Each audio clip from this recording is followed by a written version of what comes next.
بسم اللہ الرحمن الرحیم۔ ایک رلا دینے والی داستان۔ معصوم بیٹی۔ جی ڈاکٹر صاحبہ، کیا ہوا؟ لیڈی ڈاکٹر کے آپریشن تھیٹر سے نکلتے ہی وہ کرسی سے اٹھا اور تقریباً بھاگتے ہوئے ڈاکٹر صاحبہ کے پاس پہنچ کر ڈرتے ڈرتے اپنی بیگم کی بابت دریافت فرمائی تو ڈاکٹر صاحبہ نے چہرے پر مسکراہٹ سجاتے ہوئے کہا، مبارک ہو، اللہ نے آپ کو بیٹی سے نوازا ہے۔ بیٹی؟ وہ بڑبڑایا۔ جی، اور فکر نہ کریں، آپ کی بیٹی اور بیگم دونوں کی حالت خطرے سے باہر ہے، لیکن ایک بری خبر یہ ہے کہ آپ کی مسز دوبارہ سے ماں نہیں بن پائیں گی۔ کیا؟ ڈاکٹر صاحبہ یہ کہہ کر آگے بڑھ گئیں اور وہ اپنی جگہ پر دم بخود رہ گیا۔ چند ثانیے ساکت رہنے کے بعد قدم وارڈ کی جانب بڑھنے کی بجائے واپس انتظار گاہ کی جانب بڑھ گئے۔ مسٹر شاہ زیب، آپ اپنی بیگم کے ساتھ مل سکتے ہیں۔ اس کی بیگم کی خدمت پر مامور نرس نے دوسرے دن اسے اپنی بیگم کے ساتھ ملنے کی اجازت دی تو نہ چاہتے ہوئے بھی وہ اپنی بیگم کے کمرے کی جانب چل دیا، جہاں اس کی بیٹی، اس کی رحمت اور اس کی بیگم بیڈ پر موجود تھیں۔ اس کے پہنچنے پر بیگم نے ہلکے سے آنکھیں کھولیں اور ہلکی سی مسکراہٹ کے ساتھ اس کا استقبال کیا۔ اس نے بھی جواباً مسکراہٹ چہرے پر سجائی جس میں کوئی خلوص شامل نہ تھا۔ مزید ایک دو دن بعد اس کی بیوی کی طبیعت سنبھلنے پر گھر منتقلی ہو گئی۔ گھر میں اپنی بیگم صاحبہ کی خدمت کے لیے ایک نرس کی خدمات لیں جو ہمہ وقت موجود رہتیں۔ مزید 7 دن بعد اس کی بیگم کی حالت کافی حد تک سنبھل چکی تھی۔ دفتر سے واپسی پر اس نے بوجھل دل سے بیٹی کو اٹھایا اور پیار کرنے کے بعد دوبارہ سے سلا دیا۔ کھانے کے دوران وہ خاموشی سے کھانا کھا رہا تھا۔ نوالا منہ میں ڈالتے ہی لگا تھا کہ اس دوران بیگم نے اس سے سوال کیا کہ شیزی، ہماری بیٹی کا نام کیا ہوگا؟ وہ ایسے کسی سوال کے لیے ذہنی طور پر تیار نہیں تھا۔ نوالا منہ میں رکھا اور سر اٹھا کر کہا، نام کیا ہوگا؟ اور پھر کچھ سوچتے ہوئے جواب دیا کہ جیسے آپ کو مناسب لگے۔ بیگم نے پھر سے مسکراتے ہوئے کہا، ارے نہیں، آپ بھی کچھ کہیں نا۔ اس نے تھوڑے توقف کے بعد کہا، چلیں حنا رکھ لیں۔ بیگم نے کچھ اس انداز سے اس کی ہاں میں ہاں ملائی جیسے وہ اس سے متفق نہ ہو۔ وقت گزرتا گیا اور یہ وقت وہ کس کرب میں گزار رہا تھا وہ اور اس کا رب ہی جانتا تھا۔ ایک دن دفتر سے واپس آیا تو بیگم نے کہا کہ شیزی سنیے تو، حنا نے چلنا شروع کر دیا۔ بیگم کے کہنے پر اس نے مصنوعی خوشی کا اظہار کر دیا۔ اس کے دل میں کبھی بھی اپنے گوشے جگر کے لیے ذرا سی بھی محبت نہیں جاگی تھی۔ اس دوران رفتہ رفتہ شیزی کی طبیعت میں چڑچڑاپن آتا گیا۔ وہ جو اپنی بیگم سے بے انتہا محبت کرتا تھا اب اس سے دور دور رہنے لگا۔ جس بچی کو پہل کبھی کبھی اٹھا لیتا تھا اب وہ بھی ترک کر دیا تھا۔ بیگم اس رویے پر حیران تھی۔ اس نے اس رویے کے بارے میں کئی بار دریافت کیا مگر وہ ہر بار ٹال دیا کرتا تھا۔ پہل تو وہ خاموش ہو جاتی تھی، لیکن ایک دن جب بیگم نے کہا کہ آج وہ ہر حال میں اس کی وجہ دریافت کر کے رہے گی تو وہ طیش میں آ گیا اور اس کو انتہائی سخت باتیں سنائیں اور ساتھ ساتھ اپنا کمرہ بھی علیحدہ کر لیا۔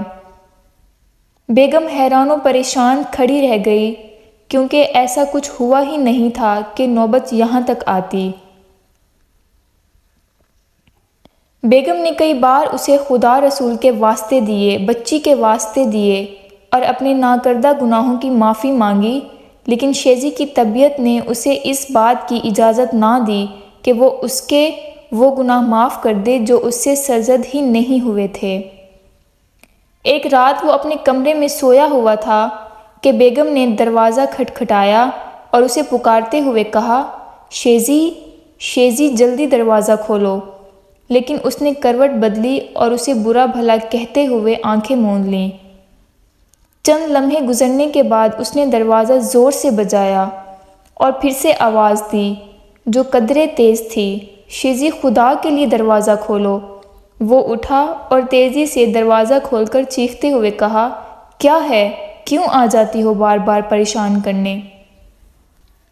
شیزی، ہنا کی طبیعت بہت بگڑ گئی، خدا کے لیے اسے ڈاکٹر کے پاس لے جاؤ۔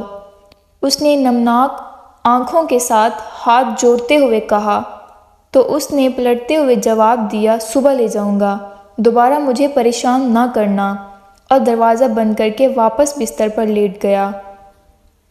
نیند کی وادیوں میں گم ہونے سے پہلے اس نے خود کلامی کرتے ہوئے کہا، میں نے تجھے کہا بھی تھا کہ مجھے لڑکا چاہیے، لڑکی نہیں۔ تبھی اسے گھر کے مرکزی دروازے اور دھڑام سے بند ہونے کی آواز سنائی دی۔ شاید میری بیگم اسے کسی ڈاکٹر یا کسی ہاسپٹل یا خدا جانے کہاں لے گئی تھی۔ اس نے سونے کی کوشش کی اور اس میں کامیاب بھی ہو گیا تھا۔ صبح جاگ کر فجر کی نماز ادا کی اور اسے ناشتہ لانے کے لیے آواز دی۔ چند لمحے انتظار کیا لیکن وہ نہ آئی تو اس نے پھر سے آواز دی، لیکن بیگم کو نہ آنا تھا، وہ نہ آئی۔ وہ اس کے کمرے میں چلا گیا جہاں وہ چارپائی پر بیٹھی ویران آنکھوں سے ہنا کو دیکھے جا رہی تھی۔ اس نے چیختے ہوئے کہا، بہری ہو گئی ہو کیا؟ سنائی نہیں دیا کہ میں نے ناشتہ مانگا ہے؟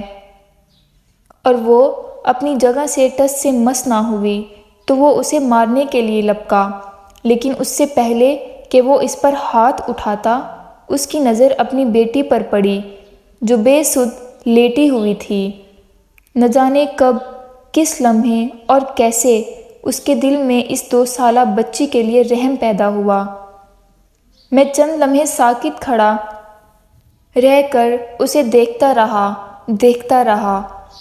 آج پہلی دفعہ وہ اسے اپنی اولاد جیسی لگی، اور اس سے پہلے کہ اس کی آنکھ پر نم ہوتی، اس نے اسے ڈاکٹر کے پاس لے جانے کی غرض سے اٹھایا تو اس کا وجود ڈول گیا۔ شیزی نے اس کو سنبھالا اور گال پر بوسہ دیتے دیتے پوچھا، کیا ہوا میری بیٹی کو؟ بیمار ہے میری بیٹی؟ کچھ نہ ہوگا میری بیٹی کو، کچھ نہ ہوگا۔ اس نے اسے ہنسانے کی کوشش بھی کی، لیکن نہیں، اسے نہ ہنسنا تھا نہ رونا تھا، سو وہ نہ ہنسی اور نہ ہی روئی۔ وہ رات کے کسی پہر دار فانی سے کوچ کر گئی تھی۔